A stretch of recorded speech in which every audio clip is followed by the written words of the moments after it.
really need to pick a niche in order to grow your copywriting business? Honestly, I don't think so. And I'm proof that you definitely don't need to pick a niche in the traditional or conventional sense of niching down, because I've been able to build my business to this point of bringing in 5-figure months, having a team under me, all without the idea of choosing a specific industry to work with. So in this video, I want to talk to you about the other ways that you can approach niching, because I honestly think that you have a few options here. And when you release yourself from the pressure to have to pick a specific industry as a freelance copywriter, it's just so much easier. So if you are a multi-passionate copywriter or a multi-passionate entrepreneur in general, for that matter, then keep watching. If you're new to my channel, hey, I'm Jill Wise. I'm a conversion copywriter, brand and marketing strategist, and business coach. And through both my Done For You studio and my education platform, I've worked with, coached, and taught literally hundreds of entrepreneurs how to make good money online. And in order to make good money, I don't think that you need to choose a niche in the way that most people are teaching you to do this. If you like this video, remember to give it a like, and if you want to see more like this, then go on over to my page and make sure you hit that subscribe button as well. This video is going to be a chat about the few different ways that I see you can approach niching if you are multi-passionate and you're just having a really hard time fitting into the box of the traditional sense of niching down. Okay, so I keep talking about the traditional or the conventional sense. And what I mean by that is the idea that we need to pick a specific type of business to work with. I see this all the time. Copywriters or multi-passionate entrepreneurs in general jump around from thing to shiny thing, trying to follow the money to the most profitable industry. So copywriters might say, well, I'm only going to work with wellness coaches, or I'm only going to work with pet industry businesses, or I'm going to only work with people who are selling a very specific type of t-shirt. And they can get like so minuscule here, and they think that this is how I niche and this is how I'm going to grow my business. And while you can do this, if that's something that fits with you, go for it, cool. But I know there's so many of us that really don't like this idea. We feel like we're being pushed into this box when we have to choose a specific industry. Like, what if eventually you get bored of writing for pet businesses and you want something different? I promise you, you do not have to pick an industry as your niche. From what I've seen and what I've experienced, the most profitable way to niche is just choosing something and going in it for the long haul and getting really well known for that thing before you branch out. The key here is that it's for the long haul, not how you niche. So that jumping around between thing and thing and thing is not doing you any favors, because on the outside, that honestly looks really messy. And we don't want that for your vibe. You're much better than that. But I know that this can be a really stressful decision, like what am I going to focus on for the long haul? So let's talk about niching in a way that will help you dodge that question, because we're going to look at it totally different. This is the way that I approach niching for myself, but also my clients and my students. This is how I've been able to grow my business in the numbers, both to 6 figures and beyond, and then now growing a team and continuing to scale that, but also in the impact of my method and the number of people that we're able to help. It's honestly pretty cool to see. Okay, so the first way that I think that you can approach niching that is not on an industry is by choosing a specific personality type. Now, I want you to think of the type of person that you want to work with. And I did this, and I got so clear on this. Like, who is my dream client? Who are they at their core? Because when it comes down to it, even though it's business, and even though us copywriters work with other businesses, business is human, and you can choose what types of human beings you want to help support and help them grow their business as well. Because really, when it comes down to it, copy is doing just that. I was so tired of working with people that just weren't a good fit. Like, maybe they didn't respect my boundaries, or like we just weren't aligned in our values, or it just like we didn't jive, right? And I didn't want that anymore.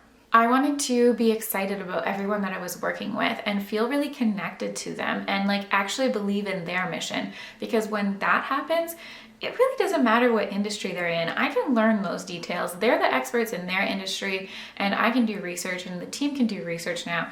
What's most important is that we align in our values and our missions and what it is that like we want, like that bigger picture. And because I got so clear on who this type of person was, I was able to cater all of my messaging and my services and my positioning, like everything to that person. So I naturally started to attract more and more of this type of person. And now I can honestly say that I am so obsessed with literally all of our clients. And the cool thing is that as the business has started to grow, it's not just attracting clients who kind of fit into this vibe, but a lot of our team kind of aligns with this too. Of course, everybody's different. Everyone brings their own unique twists to the table, but we have this shared value system is what it feels like. And I think that all of that is a lot more exciting than if I were to say that I'm only going to work for X industry. So really, to summarize this, it's that I don't care what people do. I only care about who they are. The rest we can learn, and you can do the same. So you can get super clear on who that type of person is. Like, who are they? What keeps them up at night? What are they into? What are their interests? Like, do they share any with you? And you can go out and find that person. And I can bet that if you get to work with the types of people that you really want to work with, you're just going to feel so much more fulfilled at the end of every day. The second way that you can niche is by choosing a specific deliverable or a service that you want to be known for. I did this too, and it worked really well. So once I got really clear on the type of person that I wanted to work with, and that person has ranged from, like, I've worked with our local hospital before, directly with the CEO.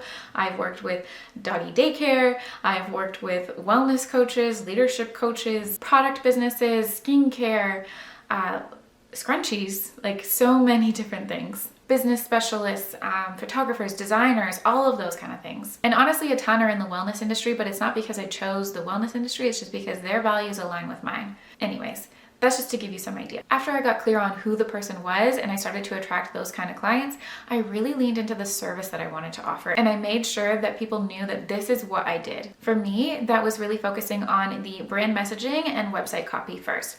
That was the main entry point and still is the main entry point into my digital world. When I got rid of all of the other offers on my website and all of those other little things that I was talking about, my business really grew. This also helped on the back end side because it was a lot more systemized, right? Like, if I was just doing the same thing over and over and over again, I could get really good at that system and build out workflows that really fit and just like hone in on my method. So that's what I did. And you can do the same. You don't have to choose brand messaging and websites. As a copywriter, you could choose to do launches or email marketing or whatever it is that you want to do. Just choose something like a specific service and get really well known at that. Once I picked brand messaging and website copy, I did a series of videos and I posted them on Instagram. These videos were talking about common website copy mistakes that I saw in my clients and just like on the internet in general. And that series of videos booked me out for months in advance. And the majority of those leads came to me mentioning those videos specifically, saying, hey, I saw you talking about this. Could you help me with that? That's how I became known for my unique approach to websites. And I'm still recognized for this. And even as the team has continued to grow, I'm now teaching the team how to do things following my unique method. So even though I'm not the one who's writing every single website word for clients, it's all following our method and it's all delivering a specific result. And it just has like my twist on it. And then that specific style in turn attracts more dream clients because they see the work that we're putting out and they want that same thing. So you can do the same thing. You can choose a specific service and you can take it one step further by having a specific style too. The point here is that you don't need to be everything for everyone. It's okay to be, and it's actually better to be polarizing because that's how you're going to get really clear on the types of people that you are for. And the third way that you can approach niching is by choosing a niche for now, knowing that you don't need to stick with it for the rest of your life. You can always expand as you grow. This is one of the reasons why I chose to make my business a personal brand, because this way it can evolve with me as I grow. So most of our clients in the studio come to us for the brand messaging piece. And from there, we'll create deliverables like website copy or email nurture sequences and lead magnets, or we'll help them plan their launches, or we do ongoing email marketing. Like, the list goes on of the things that we can do, but everyone comes in from one specific area. And all of these other services were built out over time. So while I was getting well known for just brands and websites, I was still offering some of these things behind the scenes. And it kept my messaging really cohesive, but it opened up this world of possibilities behind the scenes to be able to offer clients a whole lot more. And I know that because the brand is more established, it's going to be easy for us to be able to add in other offers as we need to. But on the outside, the brand doesn't have that messy vibe, right? Like, we're not doing things different all the time and changing things up all the time and just like switching gears and just like confusing our entire audience. Everything is really consistent, and that's really important. So basically, there's this outward messaging and positioning that the brand has that attracts our dream clients into our world and gets them set up so that we can lay the foundations together. And then there's this whole other suite of services that we can offer behind the scenes. And I know that my business doesn't have to stay at this spot forever. That's the cool thing, right? When we're entrepreneurs, when we are freelancers, when we're copywriters, we get to choose what our future looks like and we get to call the shots. So I know that this business is just one phase, one evolution. There's so many other places that it can grow from here. Whether that's starting other businesses or creating other arms of the business, it doesn't matter. And you can do the same because, like I said, you get to call the shots. The point is to just like stick with something long enough that you can become known for it.